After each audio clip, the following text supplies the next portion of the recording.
Мы живем в эпоху смерти идеологий, и мы повсюду видим признаки этой смерти. Православный модернизм – это одна из массовых идеологий нашего времени, и она тоже умирает. Здравствуйте, меня зовут Роман Вершилла, и я главный редактор сайта антимодернизм.ру.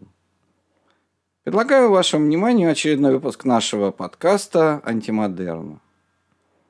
Недавно мы подвели итоги 2023 года и теперь вступаем в Новый год по юлианскому календарю. Как христиане мы не должны бояться страхов, как-то не бойтесь страха их, да? Не питать надежд на будущее и не очаровываться тоже и прошлым, потому что, как говорит апостол, или жизнь, или смерть, или настоящее, или будущее – все ваше. И вот одно из таких неочарованных, неочаровательных наблюдений, как смерть православного модернизма. Начнем мы с того утверждения, с рассказа о том, что модернизм вообще-то уже победил.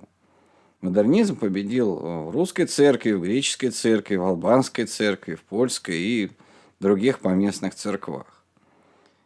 Победила, собственно, идеология православного модернизма. И это произошло довольно-таки давно. В разных юрисдикциях по-разному. Но в целом можно согласиться, что модернизм окончательно победил лет 30-40 тому назад. Просто мы не заметили этого. И как же это все-таки получилось? Что это была за победа модернизма? Модернисты, что они считали своей целью, да, и к чему они стремились, и что они могут считать своей победой. Они хотели примирить мир и церковь, то есть устроить, поселить в церкви нового человека идеологии вместе с новым человеком, созданным по образу Христа. То есть эти два новых человека, совершенных антипода, они должны были сосуществовать в одной церкви. Такова была программа всех модернистов, и в том числе протестантских и католических, не только православных. И вот, наконец, им это удалось. Что же, собственно говоря, удалось модернистам? Им удалось самим удобно поселиться в церкви, устроиться в ней, занять в ней важные позиции. Иерархические, так сказать, силовые, идеологические. Они занимаются издательством, образованием и практически определяют там погоду в этих всех областях православных. Итак, идеология, она, оказывается, была довольно-таки даже очень понятной такой вещью православного модернизма. Это была совершенно практическая задача.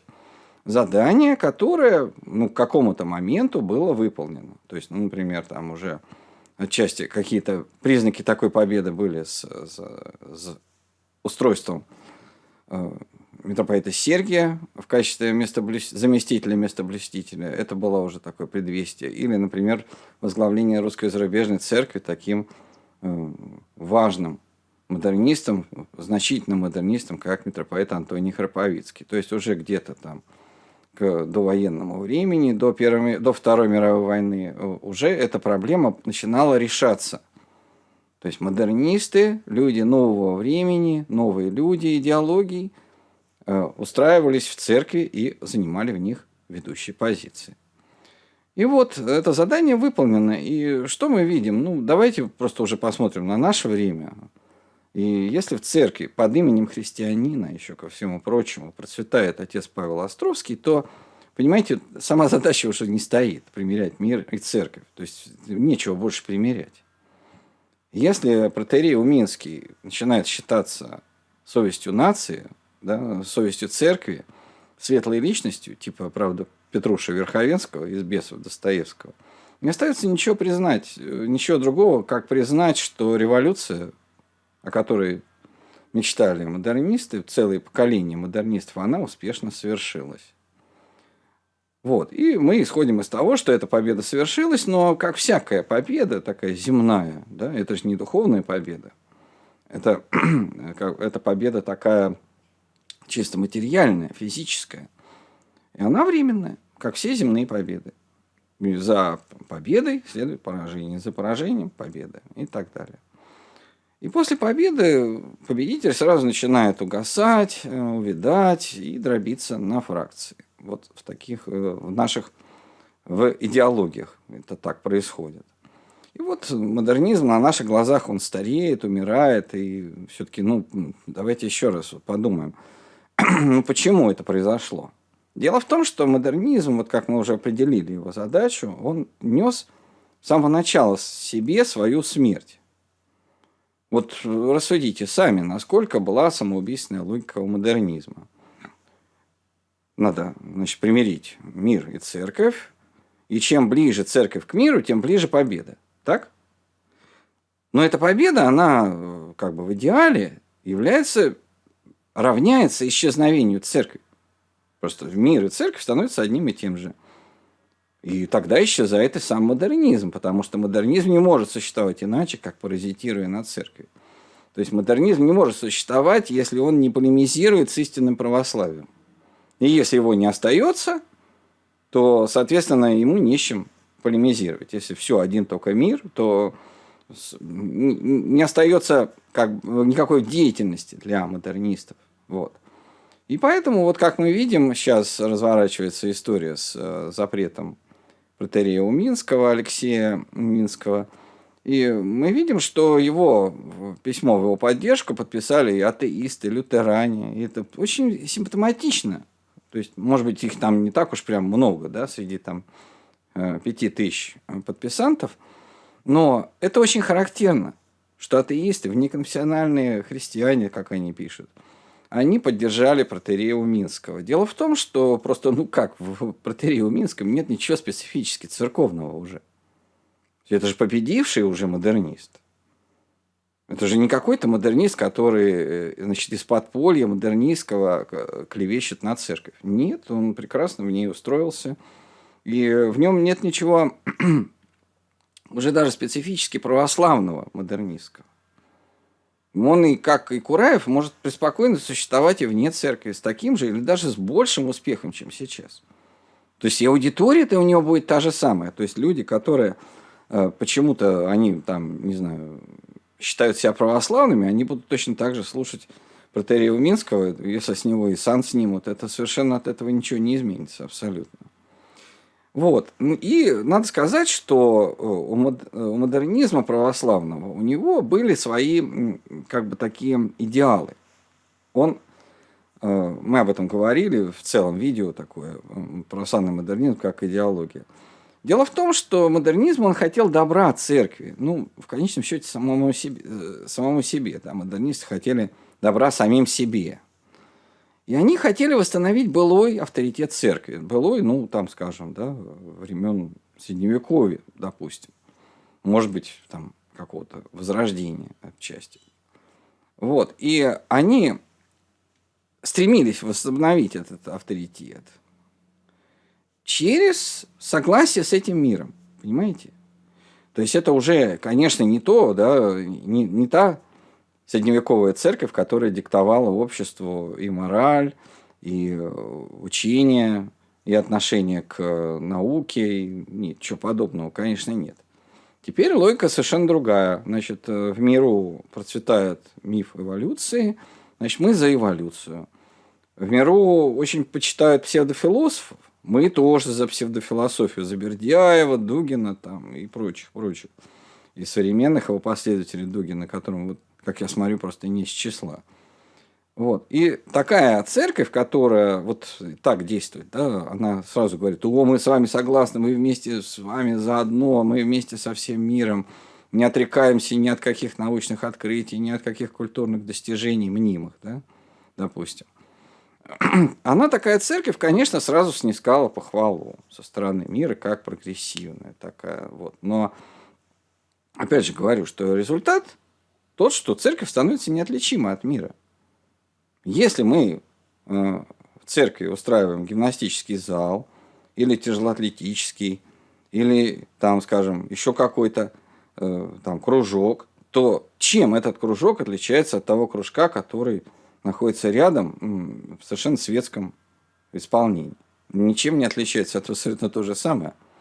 Вот. И церковь растворяется в мире в результате, и она не может занять в нем место духовного авторитета, потому что это мир-то такой, в котором уже нет духовных авторитетов. Идет борьба за место духовного авторитета со стороны идеологий, таких, сяких и других. Вот. И модернизм в это, значит, как бы вмешивается, сознательно вмешивается. То есть, вот если там надо вот изучать первых таких модернистов наших, первого поколения, то есть, скажем, отца Сергия Булгакова, Бердяева, и там, не знаю, Тернавцева и других. Вот. Что они думали, что если они превратят православие в идеологию, в одну из идеологий, то усилит тем самым положение православия в этом мире.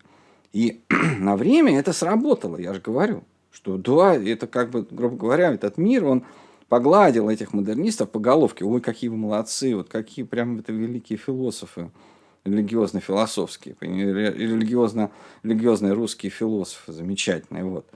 Но именно что сработало во времени, это потом модернизм начинает разделять судьбу всех идеологий. То есть они, все эти великие идеологии и модернизм тоже возникли в XIX веке, вот, в основном. И уже к началу 21 века практически все идеологии оказались значит, на грани смерти такой своей. Они дошли до конца своего развития, и больше они уже ничего не объясняют миру. Людям они просто не нужны, потому что идеологии же объясняют, да, миру. Вот. То есть, как модернизм, например, хотел объяснить, почему неверующий или сомневающийся человек должен быть православным. То есть, например, да? То есть, не верующий, а именно сомневающийся или даже вообще лучше вообще неверующий тоже. Вот как может быть неверующий православный? Вот это интересно, это надо объяснить это, показать это, что в чем это, как это происходит, да, почему там, не знаю, Ганди это тоже как бы член какой-то там духовной церкви. Очень интересно. Вот, и таким образом получается, да, что ввязавшись в эту земную какую-то, ну что ли, жизнь, в это измерение, такое, в эту плоскость мирскую, погрузившись полностью, модернизм подчинился законам этой плоти. Вот. И таким образом основная церковь, она, с одной стороны, самым прекрасным образом была достигнута, а с другой стороны, это привело к полной катастрофе и полному исчезновению и гибели модернизма. Вот. И которая разворачивается на наших глазах. Еще полной гибели наступила. Она разворачивается на наших глазах. Мы живем в этом. И надо смотреть на это, почему я об этом говорю, да, что надо смотреть на смерть модернизма открытыми глазами. То есть не думать, не пытаться смотреть так, как будто бы сейчас модернизм переживает эпоху победы какой-то. Вот. Нет, это надо смотреть на это реально и просто увидеть, что, ну, ознакомиться сначала, о чем мечтали модернисты. Они мечтали о восстановлении авторитета церкви, да, свободная церковь, свободной России, что-нибудь такое, да. Вот. А, так сказать, все иллюзии были развеяны. И мы прекрасно это видим на примере вот таких фигур, как Сергий Строгородский, Никодим Ротов, там, не знаю, Андрей Кураев. Все их проекты потерпели поражение. Они просто неудачники. Ну, правильно, потому что они как бы, ну, если ты опираешься на невидимое, то ты опираешься на вечное. Если ты опираешься на временное и видимое, то это все и сливает. Вот. И все проекты оказались неудачными. И Сергианский, и Экуменический, и проект вот, значит, 8-го Вселенского собора, который готовил как раз тоже митрополит Никодим и все его ученики. Лжемиссионерский, связанный с фигурой Кураева, они все потерпели поражение. И даже вот последний актуальный проект, который начался еще при патриархе Алексии, и который сейчас идет у нас и при нынешнем патриархе. То есть смерть модернизма, она возникла не от того, что модернисты как-то плохо работали. Вот. Они старались и стараются до сих пор. Те, кто еще модернисты, они стараются как могут. Но просто сама цель была безумная. Вот сама цель несла в себе вот эти крупицы смерти, зачатки смерти, и вела их к краху. Ну, вы просто вдумайтесь, да, все-таки вот еще раз я хочу на это обратить ваше внимание, что модернисты хотели с самого начала противоречащих вещей, двух противоречащих вещей. Они хотели лишить человека веры, да, но чтобы при этом он оставался в церкви. Вот, ну как это можно сделать? Сами-то они, конечно, достигли этого противоречивого состояния. То есть можно вот вспомнить, да, профессора Осипова, архимандрита Иоанна Ивлиева. Но убедить массы в том, чтобы вот занять такую странную позицию, да, не имея веры, оставаться в церкви.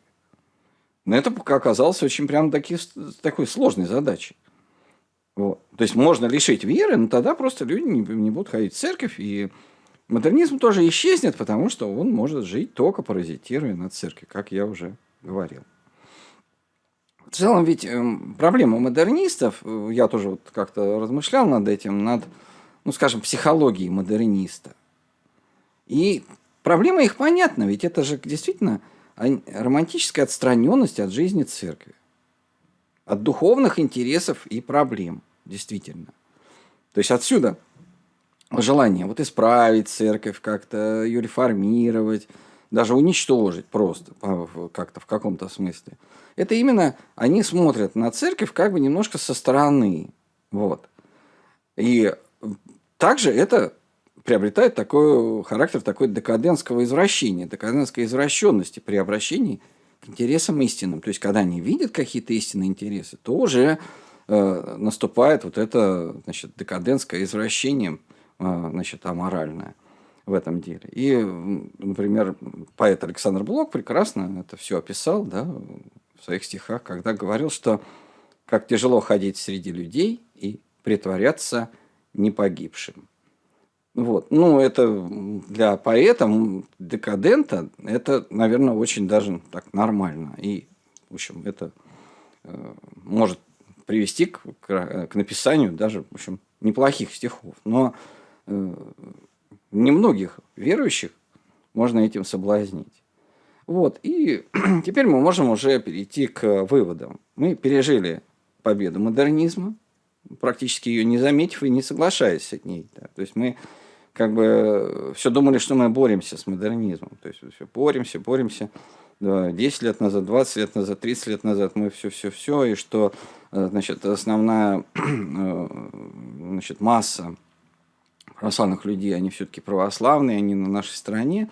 И пришло это совершенно к катастрофическому результату, то есть победа модернизма оказалась полной и наверху, и внизу, если так можно выразиться. И теперь мы являемся свидетелями просто естественного угасания, старости модернизма.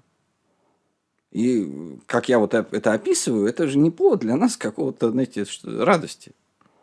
Вот. Ну, не повод, правда, и для разочарования тоже. Мы тоже за этим наблюдаем немного со стороны. Потому что проблемы вот этой раздвоенности романтической и декадентского извращения, они мне, например, не близки.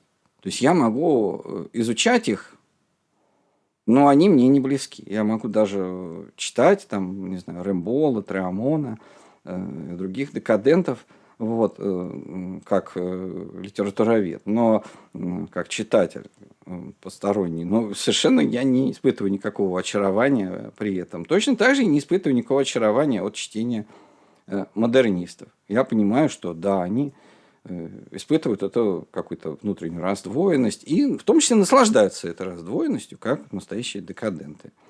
Вот. То есть и поражение модернизма, оно же оказалось, вот эта смерть модернизма, это не наша заслуга.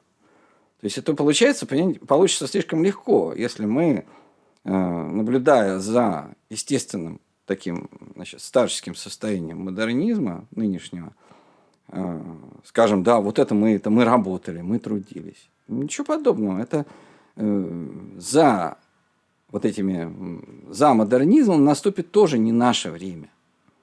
Вот. Такое вот устранение мощных фигур, действительно, который прям вот идет как бы потоком, что там Кураев, Говорун, Уминский, Иларион Алфеев тоже был убран, да, вот. Все это говорит о смерти модернизма, конечно. Но для нас это не открывает никаких вакансий в этом новом безидеологическом или там постидеологическом мире. Место горячих идеологов, их место горячих идеологов, гностических вождей, вожаков, прочно заняли функционеры. И их сдвинуть, знаете, это не очень-то легко. Вот. И это можно назвать таких людей, как там, протоиерей Максим Козлов, епископ Савва Татунов, митрополит Антоний Севрюк. То есть, их уже даже, там, протоиерей Андрей Ткачев, например, их даже уже модернистами не назовешь. То есть, это какое-то уже новое качество. Вот это и есть тоже признак смерти модернизма. То есть, это уже какие-то действительно после модернизма. Постмодернисты, не в смысле обычном, как употребляют слово постмодернизм, потому что, по-моему, это неточное такое определение. Вот. И, конечно, эти функционеры, они не являются модернистами, но они, конечно, не являются и православными. И нельзя сказать, что они равнодушны к православию. То есть православие, судьба православия пока она, остается в таком же положении, как и во время самого триумфа модернизма в последнее время. Благодарю вас за внимание. Это был Роман Вершелло, главный редактор сайта antimodernizm.ru. Вы прослушали очередной выпуск нашего подкаста «Антимодерн».